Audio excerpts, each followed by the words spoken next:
അപ്പോൾ നമ്മളിപ്പോൾ നിൽക്കുന്നത് ഈ പറഞ്ഞ പോലെ കോളേജിൽ നിന്ന് കഴിഞ്ഞു, നമ്മൾ അബുദാബിയിലെത്തി. ഓക്കെ, അബുദാബിയിലുള്ള ആ ഒരു എക്സ്പീരിയൻസ് കഴിഞ്ഞിട്ട് എന്തായിരുന്നു നിങ്ങൾ ചെയ്യുന്നത്? അബുദാബിയിൽ ഞാൻ വർക്ക് ചെയ്യുന്ന സമയത്ത് എനിക്ക് നല്ലൊരു അറ്റ്മോസ്ഫിയർ ഞാൻ പറഞ്ഞല്ലോ. അവിടെയുള്ള ടേക്ക് അവേസും കാര്യങ്ങളും എന്താ? അവിടുന്ന് ഞാൻ ഡിസൈൻ പഠിച്ചു നല്ല രീതിയിൽ. എനിക്ക് ബേസിക് അറിയായിരുന്നു, പക്ഷെ എന്നാലും നല്ല രീതിയിൽ ഡിസൈൻ പഠിച്ചു. നല്ല രീതിയിൽ പിന്നെ സെയിൽസ് ട്രെയിനിങ് ഒക്കെ കിട്ടി, നല്ല രീതിയിൽ പഠിച്ചെടുക്കാൻ പറ്റി. കണക്ഷന് എങ്ങനെ ചെയ്യണം, കണക്ട് ചെയ്താലുള്ള ബെനിഫിറ്റ് എന്താണ്, എങ്ങനെ പോയി കണക്ട് ചെയ്യണം, അവർക്ക് എന്താണ് പിന്നെ നമ്മൾ കൊടുക്കേണ്ടത്. ആൾക്കാർ നമുക്ക് എന്ത് കിട്ടും എന്ന് ചോദിക്കുന്നതിന് പകരം നമുക്ക് ബാക്കിയുള്ളവർക്ക് എന്ത് കൊടുക്കുക എന്നുള്ളൊരു ആ മനോഭാവത്തിലൂടെ നമ്മൾ വരുന്ന സമയത്ത് നമുക്ക് ഓട്ടോമാറ്റിക്കായിട്ട് നമ്മൾ വളരും. അതാണ് ഞാൻ അത് പഠിച്ചത്. പിന്നെ എനിക്ക് കുറേ ആൾക്കാരുമായിട്ട് അവിടെ കണക്ട് ചെയ്യുന്ന സമയത്ത് അവരിൽ നിന്നുള്ള നല്ല നല്ല ഉപദേശങ്ങളും ഇതൊക്കെ കിട്ടുന്ന സമയത്ത് നമുക്ക് അതിനനുസരിച്ച് വളരാൻ പറ്റി ഓരോ ഇൻഡസ്ട്രിയിലുള്ള ആൾക്കാരുമായിട്ട്. അപ്പോൾ ശരിക്കും പറഞ്ഞു കഴിഞ്ഞാൽ അവിടെ സ്റ്റാർട്ടിങ് ഏത് കരിയറിലായിരുന്നു അബുദാബിയിൽ ഞാൻ വന്ന സമയത്ത് ജസ്റ്റ് ഒരു ഓഫീസ് അസിസ്റ്റൻ്റ് ആയിട്ട് അവിടെ ഡിസൈൻ ചെയ്യുന്നുണ്ട്, അവരെ കൂടെ ഒന്ന് പ്ലോട്ടിംഗ് ഒക്കെ ചെയ്ത് പിന്നെ വരുന്ന കോൾസിനൊക്കെ അറ്റൻഡ് ചെയ്ത്, അതായത് ഒരു കസ്റ്റമർ സർവീസ് പോലെ അവർക്ക് എന്താ വെച്ചാൽ 4 പേരേ ഉള്ളൂ അവിടെ. അപ്പോൾ എല്ലാമായിട്ട് വർക്ക് ചെയ്യാൻ ഇതുപോലെ. പിന്നെ പെട്ടെന്ന് എനിക്ക് ലൈസൻസ് എടുക്കാൻ പറ്റി. ഞാൻ ഒക്ടോബറിൽ വന്നതാണെങ്കിൽ ഫെബ്രുവരി ആകുമ്പോൾ ലൈസൻസ് കൈ കിട്ടി. അപ്പോൾ ലൈസൻസ് കൈ കിട്ടിയുമ്പോൾ അതൊരു കോൺഫിഡൻസ് ആണ്. ഇവിടെ ലൈസൻസിനുള്ള പ്രത്യേകത അറിയാമല്ലോ. അപ്പോൾ പുറത്ത് പോകാനും സാധനങ്ങളൊക്കെ പർച്ചേസ് ചെയ്യാനും അത് അറേഞ്ച് ചെയ്ത് സോഴ്സ് ചെയ്ത് ഇവർക്ക് കൊടുക്കാനൊക്കെ പറ്റി. ബാക്കി ഔട്ട്സോഴ്സ് ടീമുമായിട്ടൊക്കെ കോർഡിനേറ്റ് ചെയ്ത് വർക്കൊക്കെ കണ്ടിന്യൂ ചെയ്ത് കൊടുക്കാൻ പറ്റിയിട്ടുണ്ട്. അതിനുശേഷം സെയിൽസിലോട്ടേക്ക് വന്നു. ലൈസൻസ് ഒക്കെ അവിടെ തന്നെയാണ്. സെയിൽസിൽ എന്താ വെച്ചാൽ സെയിൽസിൽ വേറൊരാളുണ്ടായിരുന്നില്ല. കമ്പനിക്ക് വരുന്ന എന്താണോ വർക്ക് അതുപോലെ നമുക്ക് ഗ്രോ ചെയ്യണമല്ലോ. അപ്പോൾ പ്രൊഡക്ഷനിൽ നമുക്ക് ആവശ്യത്തിനനുസരിച്ചിട്ട് ആൾക്കാരെ എടുത്ത് പോയി. അപ്പോൾ അതിനനുസരിച്ചിട്ട് സെയിൽസ് ഇല്ലാത്ത സമയത്ത് നമുക്ക് സ്വയം ഇറങ്ങി എങ്ങനെയെങ്കിലും കൊണ്ടുവരണമെന്ന്. അപ്പോൾ അവിടെ നല്ല നല്ല കമ്പനീസുമായിട്ട് അബുദാബി എന്ന് വെച്ചാൽ ഒരു സ്റ്റേബിൾ മാർക്കറ്റാണ്. ഈ ദുബായിനെ കമ്പയർ ചെയ്യുമ്പോൾ ഞാൻ അവിടുന്ന് വിട്ടിട്ടാണ് ദുബായ് തുടങ്ങിയത്. പക്ഷേ ഇതിനെ സംബന്ധിച്ച് അബുദാബി വെരി സ്റ്റേബിൾ മാർക്കറ്റാണ്, എപ്പോഴും ഒരുപോലെയാണ്. പിന്നെ വരുന്നത് അവിടുന്നുള്ള ആ ഒരു കരിയർ ഉണ്ടല്ലോ. ഇപ്പോൾ നിങ്ങൾ അവിടുന്ന് സെയിൽസിൽ വർക്ക് ചെയ്തു, അത് കഴിഞ്ഞിട്ട് ഏതായിരുന്നു ലാസ്റ്റ് വരെ എന്തായിരുന്നു? ഞാൻ അവിടെ സെയിൽസ് വർക്ക് ചെയ്തു, സെയിൽസ് മാനേജറായിട്ട്, സെയിൽസ് ഡയറക്ടറായിട്ട് ഒക്കെ വർക്ക് ചെയ്തിട്ടുണ്ട്. ഞാൻ അവിടുന്ന് ഇറങ്ങുന്ന സമയത്ത് ഒരു 42 മെമ്പേഴ്സ് ഉണ്ടായിരുന്നു ആ കമ്പനിയിൽ. From 4 to 42 in 7 years. ഞാൻ 7 വർഷമാണ് അവിടെ വർക്ക് ചെയ്തിട്ടുണ്ട്. അപ്പോൾ എനിക്ക് എൻ്റെ സ്വന്തം കമ്പനി പോലെയുള്ള എല്ലാ ഫ്രീഡംസും അവിടെ കിട്ടിയിട്ടുണ്ട്. അതിനനുസരിച്ച് നമുക്ക് ഗ്രോ ചെയ്യാനും കമ്പനീനെ ഗ്രോത്തിലോട്ട് കൊണ്ടുവരാനും ഞാൻ ഒരിക്കലും അവിടെ ഒരു എംപ്ലോയി ആയിട്ട് ചിന്തിച്ചിട്ട് പോലുമില്ല. പിന്നെ എൻ്റെ കമ്പനി തന്നെയാണ്.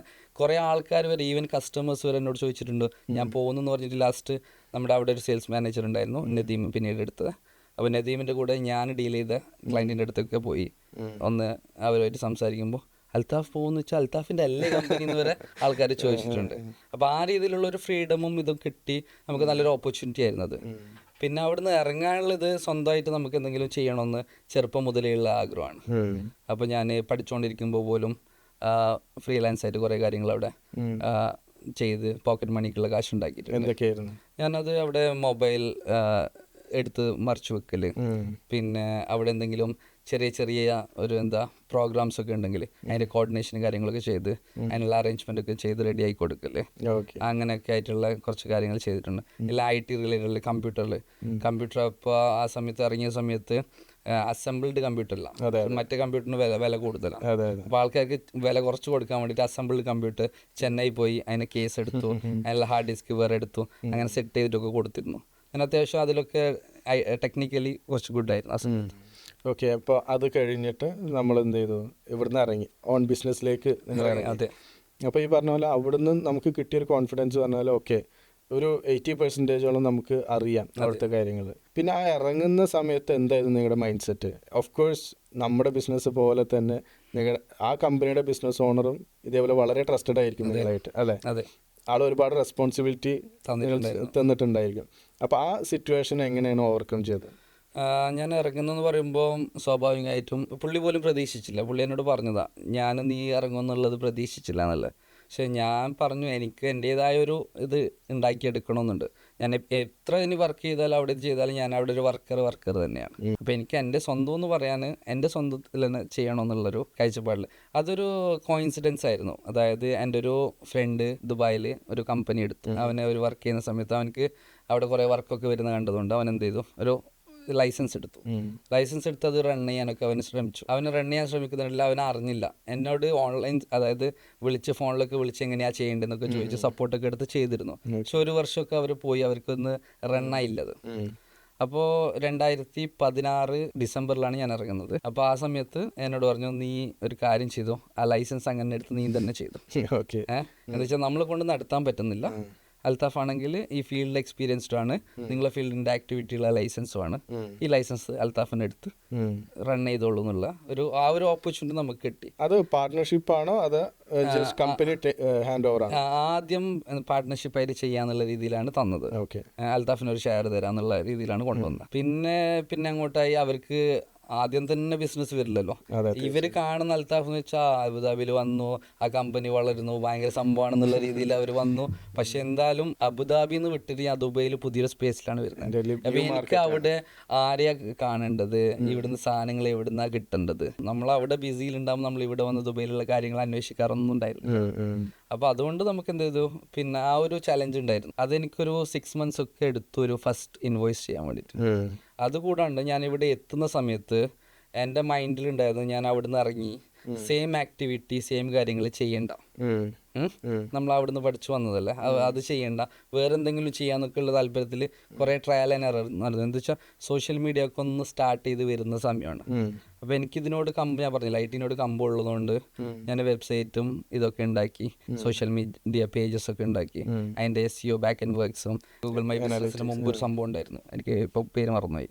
മൈ ബിസിനസ് ഒക്കെ പിന്നീട് വരുന്നതിന് മുമ്പ് ഗൂഗിൾ പ്ലേസോ വർക്ക് പ്ലേസ് അല്ല, പക്ഷേ പേരൊന്നും മാറിയതാണ്, എനിക്ക് ചെറിയ ഓർമ്മ ഇല്ല. പക്ഷേ സെറ്റിംഗ്സ് അത് തന്നെയാണ്, ലൊക്കേഷൻ ലൊക്കേഷൻ സെറ്റ് ചെയ്യുന്നതാണ്.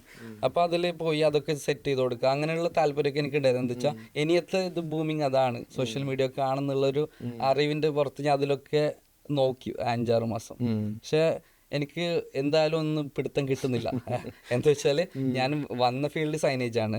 അപ്പോൾ ഇവിടെ എത്തുമ്പോഴും എനിക്ക് ഈ സൈനേജിന്റെ എൻക്വയറി തന്നെയാണ് എവിടെ പോയാലും കാണുന്നത്. നമ്മളിപ്പോൾ റോഡ് പോവുകയാണെങ്കിലും നമ്മൾ കണ്ണ് എപ്പോഴും സൈനേജിലോട്ടാണ് ഈ ഫീൽഡിൽ ഉണ്ടാകുമ്പോൾ. എനിക്കതുകൊണ്ട് അത് തന്നെ എനിക്ക് വരാൻ തുടങ്ങി. ഞാൻ വേറെ എന്തിലോട്ട് പോയാലും എൻ്റെ ഫോക്കസ് മാറിയാലും എനിക്ക് കിട്ടുന്നതൊക്കെ സൈനേജ് തന്നെയാണ്. അങ്ങനെയാണ് ഞാൻ സ്ലോലി ചെയ്ത് സെറ്റ് ചെയ്ത് വരുന്നത്. ആദ്യം എൻ്റെ അടുത്ത് ആളുണ്ടായിരുന്നു, ലോൺമാൻ ഷോ ആയിരുന്നു, ഒറ്റ റൂമിൽ ഒരു സ്റ്റുഡിയോ ഫ്ലാറ്റ് പോലെ ആയിരുന്നു, വീട്ടിലായിരുന്നു. അവിടെ തന്നെ ഞാൻ നിന്ന് അവിടെ തന്നെ ആയിരുന്നു ചെയ്തത്. ഒരു വർഷം കഴിഞ്ഞിട്ട് നെക്സ്റ്റ് ഇയർ ആണ് ഞാൻ ഡിസൈനറെ ആദ്യമായിട്ട് എടുക്കുന്നത്, ഫസ്റ്റ് ഡിസൈനർ. അതിനുശേഷം ഒരു കോർഡിനേറ്റർ ചെയ്യാൻ വേണ്ടിയിട്ട് ഒരു പയ്യനെടുത്തു, അതെൻ്റെ ഫ്രണ്ടായിരുന്നു. അതിനുശേഷം ഇൻസ്റ്റലേഷൻ ആളെടുക്കുന്നുണ്ട്. അങ്ങനെ 1 by 1 സ്റ്റെപ്പ് ബൈ സ്റ്റെപ്പ് ആയിട്ടാണ് നമ്മൾ വളർന്നിട്ടുള്ളത്. അപ്പോൾ ഫസ്റ്റ് പ്രൊജക്റ്റ് ഒക്കെ വരുമ്പോൾ എങ്ങനെ കൊടുത്തത്? തേർഡ് പാർട്ടിക്കാണ് ആദ്യമൊക്കെ ഔട്ട്സോഴ്സ് ചെയ്തു. ഷാർജയിലും മജ്മാനിലൊക്കെ പോയിട്ട് ടീംസിനെ ചെയ്യിപ്പിച്ചു. പിന്നെ എന്നിട്ട് എടുത്ത് അത് സ്മാർട്ട് സോഴ്സിങ് ആയിരുന്നു, ഒറ്റയടിക്ക് ഒരാളെ ഏൽപ്പിച്ച് അങ്ങനെ വിടാറായിരുന്നില്ല. ഡിസൈനിങ് ഞാൻ തന്നെ സെറ്റ് ചെയ്ത് ക്ലയൻറ്റിന് കൺഫർമേഷൻ എടുത്തു, പ്രൊഡക്ഷൻ ഫയൽ ഉണ്ടാക്കി ഒരു സ്ഥലത്ത് ഉണ്ടാക്കാൻ കൊടുത്തു. എന്നിട്ട് ഇൻസ്റ്റലേഷന് വേണ്ടിയിട്ട് നമ്മൾ വേറെ ടീമിനെ അവിടെ ലോക്കലി ചെയ്യുന്ന ടീമിനെ വിളിച്ചിട്ട് ചെയ്യിപ്പിക്കുമായിരുന്നു. അപ്പോൾ ഈ ബിസിനസ്സിലേക്ക് ഇറങ്ങുമ്പോൾ ഓഫ് കോഴ്സ് നമുക്കറിയാലോ, ഒരു ബിസിനസ് പ്ലാൻ ഉണ്ടായിരിക്കണം, ഒരു സ്ട്രോങ് വൈ ഉണ്ടായിരിക്കണം ബിഹൈൻഡ്. അപ്പോൾ ആ ടൈമിൽ എന്തായിരുന്നു, ഫുൾ പ്ലാൻഡ് ആയിരുന്നോ അതോ വരുന്ന വഴിക്ക് കാണാമെന്നായിരുന്നു? വെരി പ്ലാൻഡിൽ ഒന്നും വർക്ക് ചെയ്തതല്ല. എനിക്ക് ബിസിനസ് എന്താണെന്ന് പോലും അറിയില്ലായിരുന്നു. അവിടെ അബുദാബി ചെയ്തിട്ടുള്ളൊരു എക്സ്പീരിയൻസ് ഉണ്ടെന്നല്ലാണ്ട് ഇതിനൊരു വൈ വേണമെന്ന് പോലും എനിക്കറിയില്ലായിരുന്നു. പക്ഷേ നമ്മൾ സ്റ്റാർട്ട് ചെയ്ത് മനസ്സിലൊരിതുണ്ടായിരുന്നു, കുറേ ആൾക്കാർക്ക് ജോലി കൊടുക്കണം, നല്ലൊരു സിസ്റ്റമാറ്റിക്കൽ ആയിട്ടുള്ളൊരു കമ്പനിയിലോട്ട് കൊണ്ടുവരണം. എന്താ വെച്ചാൽ നമ്മളിപ്പോൾ സ്ട്രഗിൾ ചെയ്തല്ലോ, 2009 മുതൽ 2015 വരെയൊക്കെ നമ്മൾ സ്ട്രഗിൾ ചെയ്തില്ലേ. ആ സ്ട്രഗിൾ ചെയ്ത സംഭവത്തിൽ കുറേ കാര്യങ്ങളുണ്ട്. എന്താ വെച്ചാൽ നമ്മൾ വിചാരിക്കും ഒരു സിസ്റ്റം എസ്റ്റിമേഷൻ ഒരു സോഫ്റ്റ്വെയർ ഉണ്ടായിരുന്നെങ്കിൽ നമ്മൾ ഇത്രയോ, എന്താ വെച്ചാൽ ഓരോ ദിവസം ഞാൻ പറഞ്ഞ പോലെ ഓരോ പ്രോഡക്ട്സാണ് വരാം. അപ്പോൾ ഡെയിലി എസ്റ്റിമേറ്റ് ചെയ്യാന്ന് വെച്ചാൽ അത്ര സ്ട്രഗിളാണ്. അതുപോലെ ഈ പ്രൊഡക്ഷനിലോട്ട് പോകുമ്പോൾ സാധനം അവിടെ എത്തിയോ, അവിടെ നിന്ന് വാങ്ങിച്ചോ, ഇവിടെ എത്തിയില്ലേ, ടീം എവിടെ എത്തി. അപ്പോൾ അതിനു വേണ്ടി ഞാനൊരു ERP സിസ്റ്റം ഉണ്ടാക്കിയിട്ട് തന്നെയാണ് സ്റ്റാർട്ട് ചെയ്ത് വന്നത് ആ സമയത്ത്, സ്ലോലി. എന്താ വെച്ചാൽ അപ്പോൾ നമുക്ക് കറക്റ്റ് ട്രാക്ക് ചെയ്യാൻ പറ്റുന്നുണ്ട്. അപ്പോൾ ഈ പറഞ്ഞ പോലെ തന്നെ നമ്മൾ തുടങ്ങി, പിന്നെ അതിനനുസരിച്ച് എന്തൊക്കെയാണോ കണക്ട് ചെയ്യുന്നത് അങ്ങനെ സ്റ്റെപ്പ് ബൈ സ്റ്റെപ്പ് ആയിട്ടാണ് ചെയ്തിട്ടുള്ളത്. ഈവൻ മെഷീനറി വാങ്ങിച്ചതായാലും എല്ലാം ഒന്നിച്ച് വാങ്ങിച്ച് സെറ്റ് ചെയ്തതല്ല. നമുക്ക് എന്താണോ ഇപ്പോൾ ആവശ്യം ആ സാധനം വാങ്ങിച്ചു, അതിനെ റൺ ചെയ്തു, അതിൽ നിന്ന് പ്രോഫിറ്റ് ഉണ്ടാക്കി, അടുത്തത് വെച്ചു, അടുത്തത് പ്രോഫിറ്റ് ഉണ്ടാക്കി, അങ്ങനെ 1 by 1 ആയിട്ട് ചെയ്തതാണ്. അതിൽ 2-3 സ്ഥലങ്ങളിൽ നമുക്ക് ഫെയിലിയേഴ്സ് വന്നിട്ടുണ്ട്. ഒന്നും അറിയാത്ത സമയത്ത് ഞാൻ ചൈനയിൽ നിന്ന് ഡയറക്റ്റ് ഇമ്പോർട്ട് ചെയ്തു. ഓക്കെ. അല്ല, ഈ സാധനങ്ങളും മെഷീനറിക്ക് വേണ്ട സാധനങ്ങളൊക്കെ ഇവിടെ വന്ന് ഇൻസ്റ്റലേഷൻ ഒക്കെ ചെയ്ത് നോക്കുമ്പോഴേക്ക് നമ്മൾ വിചാരിച്ച റിസൾട്ട് കിട്ടുന്നില്ല. നമ്മുടെ അറിവില്ലായ്മയാണത്. എന്നിട്ട് അത് ഇവിടുത്തെ സർവീസ് സെന്ററിനെ വിളിക്കുന്ന സമയത്ത് അവർ പറഞ്ഞു ഇത് നമ്മളെ മെഷീനല്ല, ഇത് അവരെ തന്നെ സപ്പോർട്ട് ചെയ്യണം. അങ്ങനെയുള്ള കുറച്ച് ചലഞ്ചസ് ആ സമയത്ത് ഞാൻ ഇതാക്കി. അതിൽ നിന്ന് പഠിച്ചതാണ്. ഇപ്പോൾ ലോക്കൽ മാർക്കറ്റിൽ തന്നെയാണ് മെഷീനറീസ് എന്തായാലും വാങ്ങിക്കാറ്. നമുക്ക് സർവീസും സപ്പോർട്ടും കിട്ടണം. അല്ല, ആ ചലഞ്ച് എങ്ങനെയാണ് ഓവർകം ചെയ്തപ്പോൾ? നമ്മൾ ചൈനീസ് വാങ്ങിച്ച ടീമുമായിട്ട് കണക്ട് ചെയ്തിരുന്നു. അപ്പോൾ അവർ ഓൺലൈനായിട്ട് കുറച്ച് സപ്പോർട്ട് ചെയ്തു. പിന്നെ ഇവിടെ വേറെ കമ്പനി, നമ്മുടെ ബിസിനസ് പോയിന്റ് എന്ന് പറയുന്ന കമ്പനി ഷാർജയിൽ, അവരെ ടെക്നീഷ്യൻ വന്നിട്ട് നമുക്കത് റിപ്പയർ ഒക്കെ ചെയ്ത് സപ്പോർട്ട് ചെയ്തു. ഓക്കെ.